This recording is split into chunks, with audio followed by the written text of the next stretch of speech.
and welcome to a video special from the MOSSAD Files. I'm Dan Raviv, and I'm honored and pleased to be joined by a former Israeli ambassador to the United States, also a well-known historian, teacher, pundit, columnist, best-selling author. We're talking about Michael Oren, who joins from Tel Aviv. Michael, thank you very much. How are you today? Always good to be with you, Dan. I'm okay. Thank you. Well, I appreciate hearing that because, of course, we've been asking Israelis for a long time, and you get varying answers depending on what's going on. In fact, let me start with something that's in the news that this is the way I heard it from Prime Minister Benjamin Netanyahu's office, right? That the victory in Operation Rising Lion, the war against Iran, the victory opens up new possibilities on many fronts, including diplomatic fronts, and they apparently included perhaps ending the war in Gaza. So we're recording this on Wednesday, July 2nd. I'm saying that because things may change, of course. What are you picking up? What is it about a victory over Iran that could open up different possibilities in dealing with Hamas and, of course, hoping to get all the hostages back? Well, I think the optimism is well grounded, Dan. You have to remember, Iran is responsible for about 99% plus of the violence, the bloodshed, the war that has engulfed the Middle East for well over 20 months. Iran was the principal backer of Hamas. It owned and operated Palestinian Islamic Jihad in Gaza. It was the primary backer of Hezbollah, of the Houthis, of the Shiite militias in Syria and Iraq. This is all Iran, and Iran itself had fired prior to the Rising Lion operation. It fired something on the order of 700 ballistic missiles at Israel. So this is Iran. So the question is now: is Iran subdued? Is it humiliated? Is it deterred? Is it defeated? And if the answer to all those questions is yes, then yes, the entire Middle East can be almost unrecognizably, irrevocably transformed. You could have peace between Israel and Lebanon. Lebanon would regain its independence after many decades being under the thumb of Hezbollah and Iran. Syria was basically a colony of Iran. Syria could be independent. Syria can make peace with us. Saudi Arabia can make peace with us. And through the expansion of the Abraham Accords, we can have peace with Indonesia, with Azerbaijan, Muslim countries outside of the Middle East. So really, the Middle East would look radically different in another year.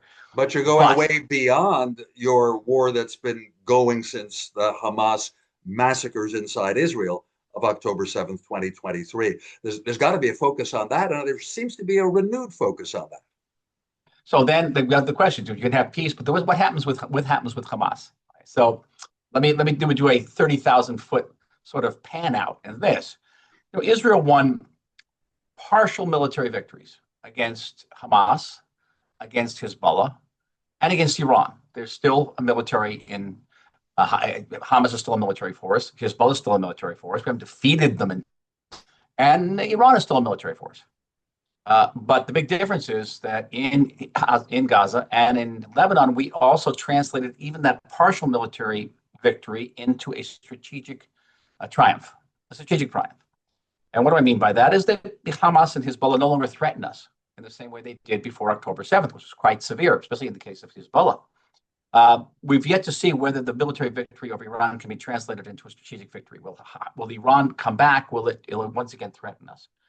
If that's the case, then can you then translate the strategic victory over Hamas in Gaza into a political victory? What's the political victory? Is that Gaza would not revert to being a terrorist state. Gaza can be rebuilt. The Gaza Palestinian population can be restored in one way or the other to their homes. And we can have a future of peaceful relationship between Israel and Gaza. That is the vision. How is that going to happen? Not so easy. Not so easy.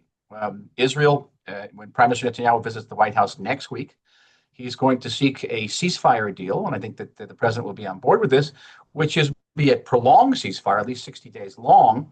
But the hope was that during that period, not only can all the hostages be released, and we're talking about over 50 hostages, dead and living, who are still in the hands of Hamas, Israeli hostages, of course, and that the Gaza Strip can be demilitarized, get all those arms out, and that the leadership of Hamas can be exiled to some third country. And that would be the goal. Hamas rejects this right now. Let's forget, it's not just the United States and Israel involved in this, it's Hamas. And Hamas rejects it because they don't want a 60-day ceasefire. They want a permanent ceasefire, which means basically they come out of their tunnels, they rearm, they reorganize, and they reconquer the Gaza Strip. And they mount the next October 7th because their leaders said they're willing to do it 10,000 times until they win. Now, there we have it. We have the questions whether Hamas can be forced by Qatar or some other outside agent to accept a ceasefire, which is limited in time, and at the end of which, if fighting continues, if Hamas continues to threaten Israel, Israel can resume the war. This is what Benjamin Netanyahu wants. Just a last note on this. According to most polls, Israelis would accept, the majority of Israelis would accept something much more than what the Israeli government is demanding. The Israeli people, sometimes as much as 70% of the population, say they're willing to accept an open-ended ceasefire. They don't care whether Hamas reorganizes and reclaims the Gaza Strip. They'll say, well, if they violate the ceasefire in the future, we'll go back in and destroy them. The main thing is that we get our hostages back. And that is a very deeply held opinion. It's in my own family. I know that my daughter says she won't send her kids to the army unless we get those hostages back. And I know many people who say that, many people in my own staff. And so it is a visceral, painful issue here in this country. Let's see what the president, the prime minister can come up with next week. Well, I wanted to talk to you about a page in history that also involves Prime Minister Netanyahu and an American president. But I want to go back to the time of Barack Obama. You were Israel's ambassador in Washington during Obama's first term from 2009 to 2013. And there was a time in that period in which I'd say even publicly, Prime Minister Netanyahu and his then defense minister Ehud Barak said that what Iran was doing with its nuclear program was so dangerous, so advanced, so unchecked that maybe Israel would feel it has to take military action. And I guess you'd know better than I, reveal what you can, wanted the Obama administration to give a green light to such a thing. So I'm wondering if in a million years you could imagine that the outcome could have been what happened in the last 2 or 3 weeks, that Israel does decide to attack Iran's nuclear facilities and does so. And then 9 days later, the United States joins in with a weapon, those huge bunker busters, MOPS, that only the U.S. has. Could you have imagined that in a million years? Well, maybe in a million years. It was our hope back in 2012 that we get the green light from the United States. And the Obama administration took tremendous pressure on Israel at the time to back down. But it also at the time, it wasn't just that Prime Minister Netanyahu was in favor of that operation, but the entire military establishment, the security establishment in Israel, was against it. The head of the Mossad, the head of the army, and even Ehud Barak, who initially supported such an action, then flipped and began to oppose it. So Netanyahu and a few of his advisors around him were really standing alone in proposing this. What is interesting, Dan, is that the planning for Operation Rising Lion began in around 2010. And this was 15 years in the making. This does not happen overnight. You mean, for instance, Michael, starting to list the necessary targets, the places that you had to track very carefully. I mean, that kind of thing. I mean, 15 years of planning. No, it's much more specific than that. The way the planes would operate, how you'd clear airspace. And we were monitoring, together with the United States, we're also monitoring the nuclear sites. Remember, it was Israeli intelligence and American intelligence that discovered Fordow. Fordow was secret. And we informed the International Atomic Energy Agency about it, and they made it public in 2009. So we were monitoring it very, very quickly. We had a very good idea. What we did not know was the degree to which Iran had advanced in the weaponization. Now, Iran clearly had the ability to enrich uranium to a fissile level of about 90%. It had a ballistic system. They were using it to fire satellites into space, and those same rockets could carry a nuclear warhead. We just didn't know how advanced they were on the warhead. And that mystery was cleared up in 2018 when Mossad agents broke into the nuclear archive in Tehran, one of the great intelligence operations of all time, and loaded up all these files, like literally hundreds of thousands of files onto trucks and drove them away. It's an amazing caper, a little bit of Ocean's 11 in the middle of Tehran. Oh boy. Right. And then Prime Minister Netanyahu decides to show some of it in public, a little bit of boasting about what Israeli intelligence can provide. But you're saying the content of that actually was very important to strategic decisions. What was the content? What was the major sort of, if you would, what was the scoop?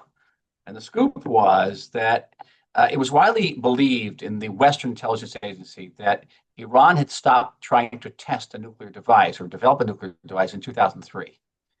They had seen how the United States had invaded Iraq, had overthrown Saddam Hussein, and they were afraid. They stopped.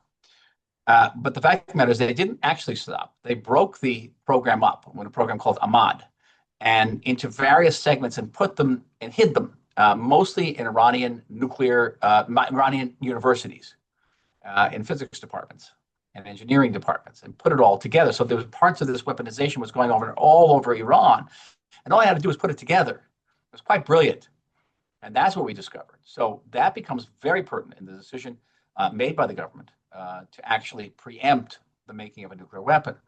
Now, I want to be very, very clear about this. There was lots of discussion, I'm sure you were following it in the American press, about, well, the CIA did not think that Iran had made the decision to weaponize. The decision, And, right. The supreme leader's decision to take the final right. leap. Yeah, go ahead.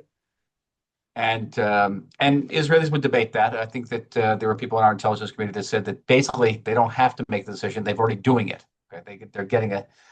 And there was very stark evidence that the Iranians were enriching very, very fast and preparing the ballistic missiles and testing warheads. But in the end of the day, it's kind of an immaterial, moot debate, because the United States, and this is going to sound, tautological. The United States is a big country. It's far away from the Middle East. It's not threatened with immediate annihilation by the Iranian regime. Israel is a small country. We're in Iran's backyard, and we are threatened with destruction every day by the Iranian regime. So our margin for error on the nuclear issue was exactly zero. And I don't know if I've ever done this with you before. I was going to quote a great thinker on this issue, is Yaakov Amidor, who he was the former national security advisor of the state of Israel. And he used to say 4 lines which have stuck with me forever. He used to say, what we're afraid of is that the world's going to say, not yet, not yet, not yet, and then, oops, too late. And the oops, too late for us was existential. And to sit there and debate whether the Khamenei had given made the decision, given the order, when all the pieces showed that he actually had given the order. We just didn't have the smoking gun, if you would, or the smoking word, would have been flagrantly irresponsible on the part of Israeli leaders. Can I ask you a question that's especially focused on the use of intelligence and the cooperation, frankly, between Israel's Mossad and the American CIA? I mean, years and years of cooperation. Certainly, I know you won't be surprised, or maybe, Michael, you actually read it in one of my books, that former CIA people sometimes say, well, it is a bit of a touchy relationship. We know the Israelis are out for what's good for their country, and for all we know, they might distort a little bit. So it's not a totally trusting relationship. But at the same time that, say, the Obama administration did not want you, Israel, to bomb Iran, to perhaps start a war, the U.S. would be drawn in. The intelligence cooperation, literally exchanging files and raw info, that was strong throughout. Wouldn't you agree? I'd say that the U.S.-Israel intelligence relationship is probably the closest in the world, with all the differences, clearly differences, and that it is a key component of our general strategic alliance. It's interesting, Dan. No one's ever asked me this question, so I'm going to answer. I'm going to be kind of elliptical here, so bear with me. Former officials of the Obama administration on the diplomatic level, whether it be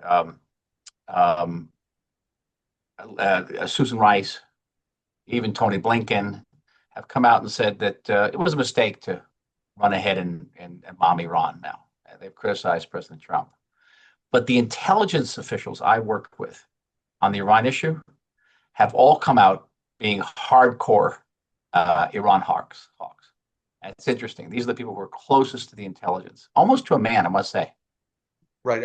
In part, admiring the skill that was shown, what Israel's Air Force was able to do, and the quality of the intelligence and its precision. So in part, admiring that, the execution, no pilots lost, no planes lost on missions typically 1,000 miles away with multiple mid-air refuelings. I mean, absolutely amazing. But you're also picking up that people, at least in the intel world, who knew for, well, now about 2 decades what Iran's intention was, they also, you're saying, admire Israel for doing it. Not admire. They understood 15 years ago that this is the way it had to go. Mm. And it's been very interesting to interact with them since then. Some people have really surprised me. I thought they were like, and many of them sort of died in the wool Obama's, but they weren't. And obviously, when you serve an administration, as I serve a government, you're not an individual. You represent that policy. You're basically a soldier in a uniform. But I've been surprised when people have come out, in civilian life and spoken to me and said, "My God, you guys were right, and we were right with you along. We just, our hands were tied." Well, let me build a line of questioning here that's about negotiating with Iran. Because part of that kind of thinking that you're citing, say any American official or intelligence veteran who thought that eventually there'd have to be military action, it's the only way to erase the threat to Israel, that kind of person wouldn't really much believe in agreements such as the 2015 JCPOA with Sure. Iran, right? And thinking eventually there'll have to be a military solution. And I guess President Donald Trump got there too. Here's the latest indication of that to me. After the US joined in, B-2 bombers did their thing, probably with great accuracy. He said, I don't even think we have to negotiate with Iran. Don't even have to get a deal anymore, as though he doesn't really trust their word anyway. So may I ask, what's your reflection on that? But also, do you agree, or wouldn't it be better to have a weakened Iran sign something on the dotted line? Well, the signature means nothing unless it's enforced, unless you have very deep inspections, constant inspections. And by the way, I'm gonna draw a comparison. I hate comparing Iran or anything else to Nazi Germany, so bear with me.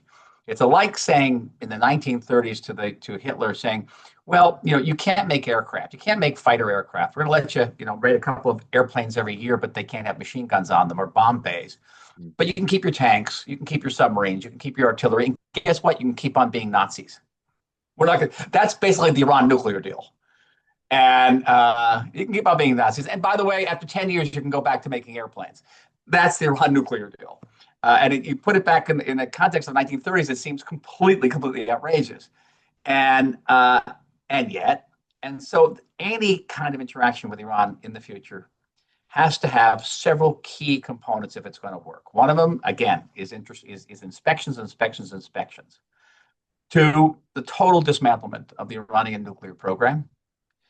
Three, a credible military American and Israeli threat that will remain on the table, as if they try to rebuild Fordow or try to import long-range missiles. The United States and Israel will react forcibly. And finally, there has to be an end of what is called euphemistically by the United States and by other countries, Iran's malign behavior. I love that line because it sounds like a kid coming into a room and wrecking toys. Is malign behavior. Malign behavior means supporting terror worldwide, attempting to assassinate American leaders, including the President of the United States, blocking shipping through crucial waterways, firing dozens of times at American bases, wounding and killing American service people, being complicit in the massacre of 500,000 Syrians, backing Hamas and bearing a tremendous amount of responsibility for October 7th. Shall I go on? I mean, terrorist attacks around the world, blowing up the Marine barracks in Beirut, the American embassy in Beirut, the Jewish. I can go on. That's got to stop. Yes, How can you make an agreement with a regime? those last factors, but Ambassador Oren, Dr. Oren, Michael, that last list is never going to be in a written document. I guess you're saying that there has to be a clear message from the United States above all that the U.S. would enforce all that. Again, those things won't be in writing, I don't think, the last bit. But so basically, you're saying you signed an agreement with the Nazi regime that not to make airplanes. Big deal. What have you gotten? Well, but I fear that could be Donald Trump's attitude, because even before the outbreak of violence on June 13th with Israel's action, he said, all I'm really concerned about is that Iran not have nuclear. Like he was going to let Iran be what it's been, the Islamic Republic. You must be a little concerned. I've been very adamant about it. I've been very, very adamant about it, Dan. And everything I've written, including things that, that I publish in the United States, that you cannot divorce the nuclear issue from Iran and what this regime is. It's a jihadist regime.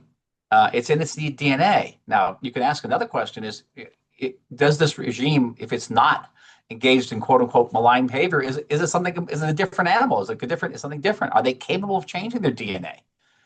What is their raison d'etre out of that? Good question. But if regime change is not on the table, then certainly regime behavioral change must be on the table. Okay, a final question, if I may, because we're running out of time, because I also want to talk about Donald Trump's attitudes, his decisions, the information base that he apparently has or doesn't have. I mean, he goes a lot by gut instinct, I think, but of course with smart advisors all around and a very capable military, of course. Here's my question. Now that the U.S. joined in and helped Israel to this degree, does the Israeli government now have to listen to what Trump wants more than ever?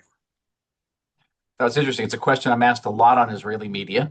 Are we now the 51st state? Mm. And it's a very poignant question because President Biden famously said don't, and everybody did. Not just Israel, but the Iranians, the Palestinians. Donald Trump says don't. You got to think many, many times before you do, right? Many times. And no one has really tempted him. The only one who's really tempted him in any way has been Putin, who has not taken it particularly seriously. But we are not Russia, and I think that Prime Minister Netanyahu will do everything humanly possible not to do if the president says don't. There may come a time, though.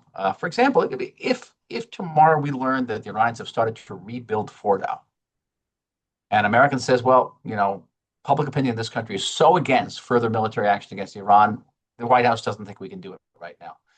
And the prime minister, this is a theoretical situation, but you can see it has some attachment to reality. He goes to the president and said, listen, we can't sit by and let this happen. Will you give us a green light? And what will Israel do if it's not a green light? What if it's red? What if it's yellow? Or otherwise? And that's going to be the moment, what I call in a recent article in the Israeli press, I called Bibi's Golda Meir moment. Because you remember Golda Meir at the end of the Yom Kippur War stood up to Nixon and Kissinger when they tried to impose a ceasefire. So the question is, will we come to the Golda Meir moment for Bibi Netanyahu? And you're comfortable, if you can be comfortable about such situations, that if a crisis like that were to occur, and for some reason President Trump or a future president said, no, we don't agree, any responsible Israeli leader will still do what Israel needs to do. Yeah. Listen, Reagan said don't bomb the Osiris nuclear reactor in Iraq in 1981, and George Bush said don't bomb the Syrian reactor in 2007, and Israel did. And but again, it's not Donald Trump. Donald Trump is a different type of president. You'll agree than one we have known, even Ronald Reagan. Thank you so much. That's Michael Oren, a historian, best-selling author, professor, former politician. Are you, a recovering former politician? Let's see. No, you never recover. Okay. And of course, former Israeli ambassador in Washington. Thank you so much for joining us, Michael Oren. Appreciate it. Thank you for having me, Dan. You can find our regular audio episodes of the Mossad Files on all podcast platforms, yes, including Apple, Spotify, YouTube. I can't even go through the whole list. That's the Mossad Files. Please do listen and tell your friends. I'm Dan Raviv. Thanks.